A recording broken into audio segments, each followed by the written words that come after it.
Oi, gente! Bom, hoje eu vou trazer um vídeo um pouquinho diferente. Vocês já devem saber pela legenda, mas a minha ideia aqui é contar um pouquinho da história do Halloween e entender quais que são as relações, as possíveis relações que ele tem com a literatura gótica e como isso influencia a forma como a gente vê o Halloween hoje em dia.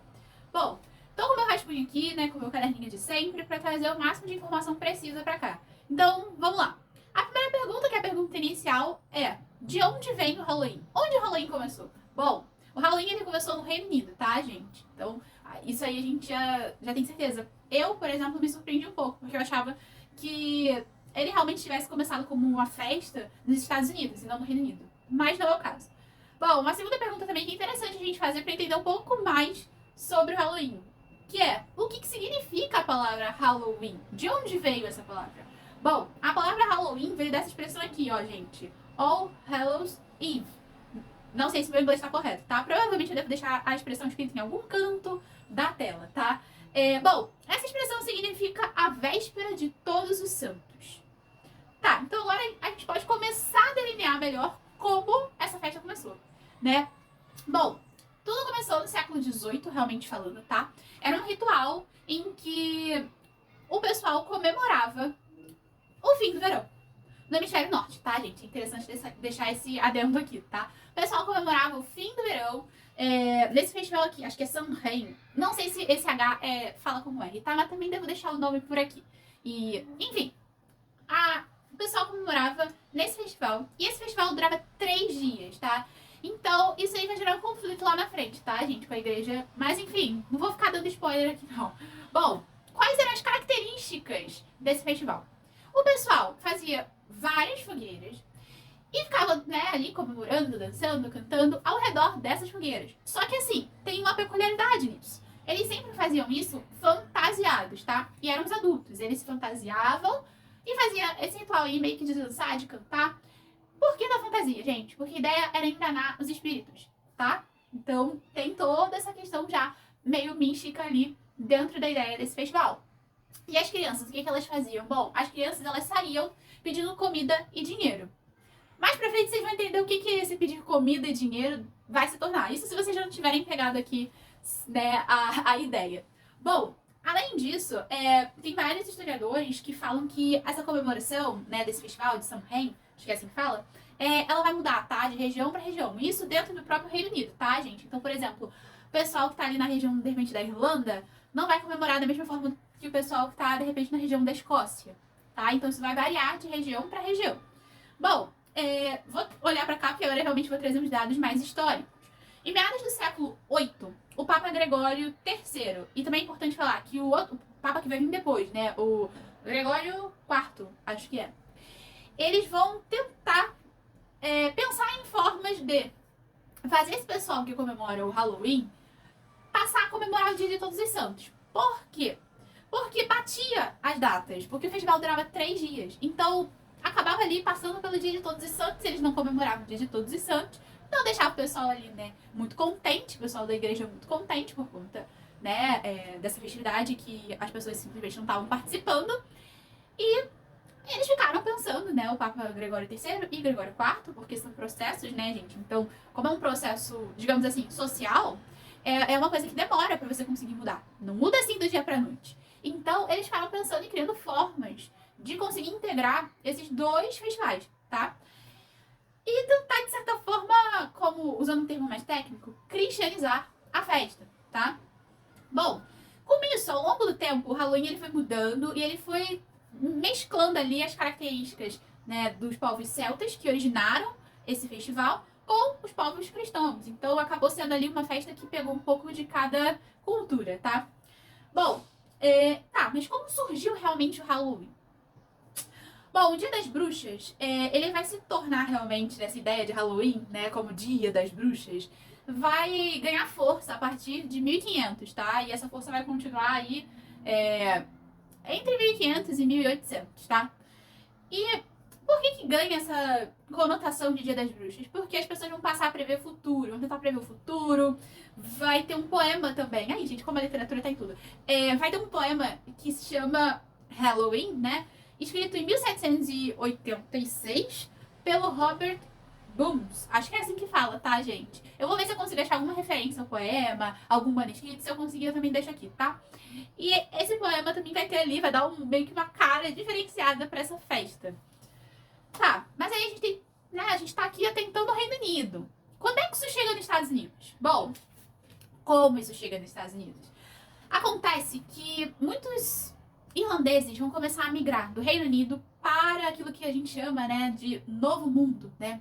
Tá, por que eles vão migrar? Eles vão migrar porque estavam tendo várias crises sucessivas de fome na Irlanda. Então, era melhor tentar a vida em um lugar novo, nos Estados Unidos, do que ficar ali passando fome, né? Então, eles vão para os Estados Unidos e junto vão as tradições dos irlandeses. Então, o Halloween chega nos Estados Unidos dessa forma. E quando ele chega nos Estados Unidos, a cara do Halloween já vai também dar uma outra mudada, tá? Então você vê como é que é um processo. Era um festival celta, ganha características cristãs dentro desse festival, e aí esse festival muda de continente e vai para os Estados Unidos, né? Para América do Norte. E aí, lá, ele ganha outras características diferentes. Então, você vê que é um processo. Bom, tá, mas o que mudou? Sabe a abóbora que a gente tá acostumado a ver? Ah, Halloween, aí tem abóbora. Ou as cores do Halloween que a gente fala muito, né? O preto, o laranja, né? O coral, o roxo. Bom, essas cores, a abóbora como característica, tudo isso vai vir quando o Halloween chegar nos Estados Unidos, tá, gente? Existe uma lenda que foi criada, e a lenda é mais ou menos assim, tá, gente? Eles chamam de a lenda do ferreiro Jack. E eles falam que o Jack, ele conseguiu ser mais esperto que o diabo. E aí, por ele ter sido mais esperto que o diabo, ele conseguiu entender que ele poderia vagar como morto-vivo se ele sempre carregasse com ele luminárias feitas de abóbora. Então, o fato da gente usar a abóbora para simbolizar o Halloween tá ligado a essa lenda. Eu, pelo menos, não conhecia, tá, gente? Inclusive, eu vejo pouquíssima gente falar sobre essa lenda ali como a origem desse símbolo do Halloween. E eu achei muito interessante, eu confesso. Bom, tá, mas até aí a gente falou de uma parte do Halloween que é muito característica. Mas tem uma outra coisa que é super característica também, que a gente cansa de ver em filme, que se chama o tal do doces ou travessuras. Bom, esse, esse ditado ali, né, ele vai surgir dessa forma nos Estados Unidos, tá? Mas ele já existia. Lembra que eu tinha falado lá atrás que o pessoal, quando ia comemorar lá o tal do Samhain, eles iam e aí eles ficavam, né, dançando e aproveitando em volta da fogueira, fantasiadas, e as crianças fantasiadas iam pedir dinheiro ou então comida? Então, esse dinheiro ou comida, quando ele vai para os Estados Unidos, ele muda. E ele vira doces ou travessuras. É interessante pensar em doces ou travessuras, porque hoje a gente pensa, a pessoa vai dar uma zoada, vai tacar, sei lá, vai tacar um ovo no carro, ou vai enrolar papel higiênico em uma árvore, vai fazer coisas desse tipo. A gente não pensa que vai se tornar uma coisa violenta. Pois é, na época em que a bolsa tinha quebrado, né, em 1929, essa tradição se tornou muito violenta, tá, gente? Assim, quase foi proibida, pra vocês entenderem. Então, é mais ou menos isso que, né, é a trajetória da Halloween. É claro que aqui eu tentei fazer um resumo. Se você for pesquisar na internet, você vai achar muito mais coisa do que o que eu trouxe aqui, tá, gente? É só um mero resumo, assim, é uma contribuição só pra festa do Halloween. Mas, pra mim, o ponto alto ainda não chegou, tá? Não chegou, sabe por quê, gente? Porque quando a gente pensa em Halloween hoje em dia, a gente pensa em quê? A gente pensa em Conde de Drácula, a gente pensa em Frankenstein, a gente pensa em um monte dessas outras coisas que até então eu não falei que tem no Halloween. Então, de onde será que isso veio? E como será que isso, de certa forma, ali se tornou símbolo do Halloween? Bom, a gente aí vai precisar olhar pra literatura, tá, gente? Pra história da literatura, mais precisamente, a gente vai olhar para uma escola literária chamada Romantismo. Vocês devem estar pensando, romantismo? O que isso tem a ver com Halloween, que é terror, né? Que tem essa coisa aí do fantasma, essa coisa fantasmagórica, na realidade. Enfim, o que isso tem a ver com romantismo? Calma, gente. O romantismo, ele foi uma escola literária muito grande, tipo, muito. Durou muitos séculos, tá? Teve fase 1, fase 2, fase 3, durou muito. E uma dessas fases, ocorreu uma coisa que é como se fosse quase que como uma subescola dentro do romantismo. Ou seja, uma vertente. Essa vertente do romantismo, ela vai dar uma destoada. Ela vai olhar para umas coisas assim diferentes. E por ela olhar para essas coisas diferentes, ela vai ser chamada de literatura gótica. O gótico. E o mais interessante é que quando a gente olha para essa palavra gótico, inicialmente, tá, gente, a literatura, assim como a arte, né, eu digo arte no sentido de arquitetura, de pintura, né? As outras formas de arte que a gente chama de gótica não tem nada a ver com essa coisa emo, triste. Bom, talvez no futuro, né, isso vai acontecer. Mas na época em que eles criaram esse nome não tinha nada a ver, tá? Inclusive era uma coisa que, tipo, significava algo como uma arte elevada. Por isso que se você for olhar, por exemplo, igrejas góticas, elas sempre vão ter partes que são muito altas. Por exemplo, na Alemanha, se eu não me engano, tem muitas igrejas que são góticas, elas sempre têm as torres muito altas, assim. Enfim, adendos à parte, vamos voltar aí pra literatura gótica, que teoricamente também estava aí nessa vibe de ser uma coisa elevada. Mas os escritores resolveram fazer uma coisa diferente. Os escritores que se interessavam por essa vertente, que de certa forma criaram ela, eles tinham um interesse muito grande sobre aquilo que era fantasmagórico, sobre aquilo que era misterioso, sobre aquilo que estava na fronteira entre o conhecido e o desconhecido, sabe? Então, eles vão trazer esses temas para os seus livros.